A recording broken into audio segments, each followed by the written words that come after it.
ఈరోజు కలిగి ఉన్న ఆస్తిపాస్తులు ఇవన్నీ కూడా వస్తూ తీసుకొచ్చానా, తీసుకురాలా? మరి పోతూ తీసుకెళ్ళగలనా? తీసుకెళ్ళలేను. తీసుకురానిది, వెళ్ళలేనిది మధ్యలో అర్ధంతరంగా పోయినట్లయితే నేను ఎందుకు బాధపడాలి? త్వరగా ఖాళీ అయిపోయాను, ప్రశాంతంగా చేరిపోతాను. సహోదరులు, వీళ్ళు ఎంతమంది ప్రశాంతంగా గమ్యానికి చేరుకోవాలని ఆశపడుతున్నారో ఒకసారి చూపిస్తారా? అయితే ఏం చేయాలి? ప్రశాంతంగా చేరే లోపట ఎంత పంచిపెట్టగలమో అంతా పంచేసేయండి. మీరు కలిగి ఉన్నటువంటి సంతోషాన్ని పంచండి, మీరు కలిగి ఉన్నటువంటి ప్రేమను పంచండి, మీరు కలిగి ఉన్నటువంటి సమాధానాన్ని పంచండి. సమాధానపరచువారు ధన్యులు, వారు దేవుని కుమారులు. మీరు కలిగి ఉన్నటువంటి ఆత్మ సంబంధమైన ఐశ్వర్యాన్ని, దేవుడు మీకు ఇచ్చినటువంటి ఐశ్వర్యాన్ని పంచిపెట్టండి. అది మీ జీవితాన్ని చాలా సాఫీ చేస్తుంది, మీ ప్రయాణాన్ని కూడా సాఫీ చేస్తుంది, చేరుకోవాల్సిన గమ్యానికి చేర్చేస్తుంది. అంతేకాదు, ఈ లోకయాత్ర ముగించిన తర్వాత, పరలోకానికి వెళ్ళిన తర్వాత ఆ ప్రభు ఏమంటాడో తెలుసా? నేను వస్త్రహీనునిగా ఉంటిని, నువ్వు నాకు వస్త్రాలు ఇచ్చావు.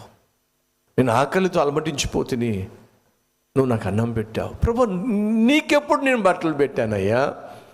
నీకెప్పుడు నేను అన్నం పెట్టానయ్యా? ఈ నా సహోదరులలో ఒక్కరికి చేసితే మీరు నాకు చేసినట్టే. ఇది ప్రభు యొక్క సాక్ష్యం. ఎప్పుడు? ఈ లోకయాత్ర ముగించి నువ్వు పరలోకానికి వెళ్ళినప్పుడు దేవుడు నువ్వు ఏమి దాచుకున్నావో దాని గురించి కాదు మాట్లాడేది, ఏమి నువ్వు పంచిపెట్టావో దాన్నే లెక్కలోకి తీసుకుంటాడు. దయచేసి గమనించండి. యేసయ్య సువార్త సేవ చేస్తున్నప్పుడు అనేక వేల మందికి ఆకలితో అలమటించిపోతున్నప్పుడు మీ దగ్గర ఏమైనా ఉందా, అయితే ఇవ్వండి అన్నప్పుడు ఒక చిన్న పిల్లవాడు లేచి 5 రొట్లు 2 చేపలు ఇచ్చాడు. ఏవైతే యేసయ్యకి ఇచ్చారో ఆ 5 రొట్లు 2 చేపలు ఆశీర్వదించబడినాయి, అనేక వేల మందికి పంచిపెట్టబడినాయి. ఆ చిన్న పిల్లవాడి దగ్గర ఉన్నటువంటి 5 రొట్లు 2 చేపలు యేసయ్యకి ఇస్తే అవి మాత్రమే దీవించబడినాయి. ఇంకా మిగిలిన వాళ్ళ దగ్గర రొట్టెలు లేవంటారా? మిగిలిన వాళ్ళ దగ్గర చేపలు లేవంటారా? ఖచ్చితంగా ఉంటాయి. కానీ దయచేసి గమనించండి, దాపెట్టుకున్నవి దీవించబడలా. ఇచ్చినవే, యేసయ్యకు ఇచ్చినవే దీవించబడినాయి, అనేక వేల మందికి ఆశీర్వాదంగా మారినాయి.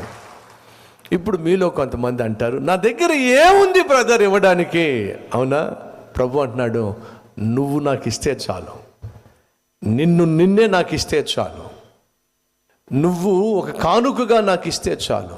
నీ దగ్గర ఏమి ఉండాల్సిన అవసరం లేదు. ఏముందండి యోసేపుకు?